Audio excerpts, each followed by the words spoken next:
বলছে যে আমরা চনপাড়ার মানুষ, তার মানে কি শুধু চনপাড়া না, সারা রূপগঞ্জকে কলঙ্কিত করে ফেলেছিল চনপাড়া। চনপাড়ায় সবচেয়ে বেশি ড্রাগস বিক্রি হতো বাংলাদেশের, ইভেন সবচেয়ে বেশি ট্রানজিট একটা পয়েন্ট করে দিয়েছিল, যেটি 5 তারিখের পরে বহু চেষ্টার বিনিময়ে কিছুদিনের জন্য বন্ধ রেখে দিতে পারছি। আমি জানতে পারছি রিসেন্টলি যে চনপাড়ায় প্রশাসন সহ সবাই এই ড্রাগসের সাথে এখন আবার জড়িত হয়ে গেছে। আমি অনেক চেষ্টা করতেছি, ড্রাগসটাকে আটকাইতে পারতেছি না রূপগঞ্জের থেকে। আমি যদি ড্রাগসটা আটকাইতে পারি তাহলে চনপাড়ার রাজনীতি, যে অন্য অন্য জায়গার যেইভাবে রাজনীতি যেইভাবে সবাই মিলেমিশে করতে পারে, চনপাড়াও ইনশাল্লাহ করতে পারবে। চনপাড়ার একটি সমস্যা, সেটা হলো মাদক সমস্যা। এটা ছাড়া চনপাড়ায় কোনো সমস্যা নাই। এখন এইটার সমাধানের জন্য আমি চেষ্টা করব। আমি বিভিন্ন সংগঠনের দিয়ে আমি চেষ্টা করেছি, আমি পেরেছি, আবার পারিও নাই। কিছুদিনের জন্য পারলেও আবার এরা ছুটে গেছে। আমি ছাত্র দলে দিয়ে আমি চেষ্টা করি নাই। আমি চেষ্টা করব শুধু চনপাড়ার ছাত্র দল না, অন্যান্য জায়গার যারা আমার ছাত্র দলের যারা আছেন, যারা ছোট ভাইরা আছে, তাদের নিয়ে চনপাড়ায় আমি মুভ করতে চাই। অবস্থা যারা দুর্বল তারা চেষ্টা করে সবসময় অন্য দলের থেকে কিছু গুন্ডা পান্ডা নিয়ে এসে তারা সবল হওয়ার জন্য।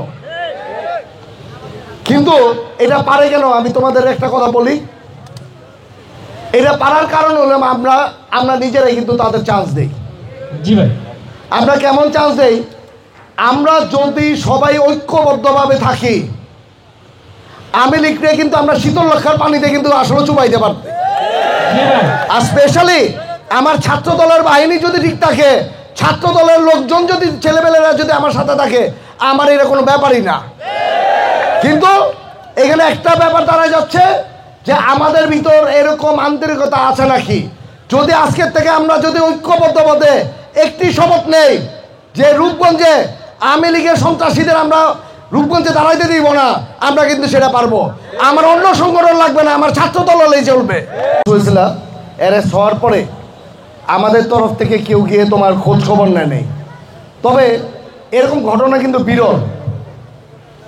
আমার জানার মতে আমি শয়ে না, আমি হাজার হাজার নেতাকর্মীকে কিন্তু জেলে থেকে বের করেছি।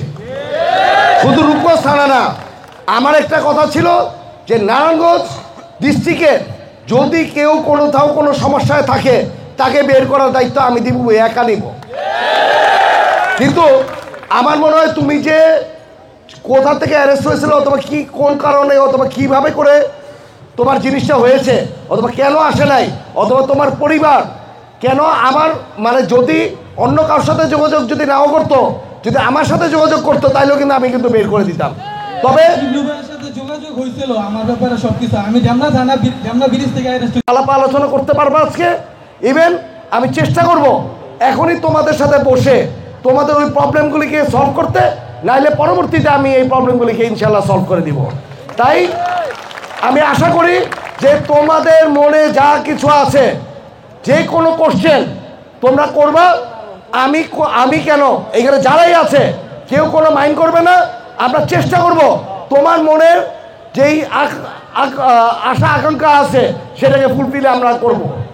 যে আমার সমস্যা হলে আমার পরিবার কার সাথে গিয়ে আলাপ করবে, কার সাথে গিয়ে কথা বলবে, অথবা কিভাবে কথা বলবে, এই জিনিস কিন্তু আমার পরিবারের কিন্তু আগে আমি শিখিয়ে নিয়েছি। কারণ আমার একটা কথা ছিল, আমি যে কোনো সময় অ্যারেস্ট হব। অ্যারেস্ট হলে আমার পরিবার কার কার সাথে আলাপ করে অন্তত মেসেজটা থ্রো করবে যে আমি অ্যারেস্ট হয়েছি, আমাকে বের করার জন্য আপনারা চেষ্টা করেন। যদি এটা যদি করে, তাহলে কিন্তু এতটুকু আমাদের সবার মধ্যে এই জিনিসটা জানা উচিত যে সবার পরিবারকে এই জিনিসটাকে আগে জানাই দিতে হবে। তবে কামরুল তোমাদের খোঁজখবর নিচ্ছে, এর জন্য কামরুলের ধন্যবাদ জানাই। আর যারা যারা এই ধরনের সমস্যা পড়েছিল 5 তারিখের আগে, আর এখন যে মামলাগুলি আছে, আমরা চেষ্টা করতেছি যার যত মামলাগুলি আছে সবগুলি মামলাকে মানে এখন যাতে আমাদের এটাকে যাতে উঠায় ফেলা হয়।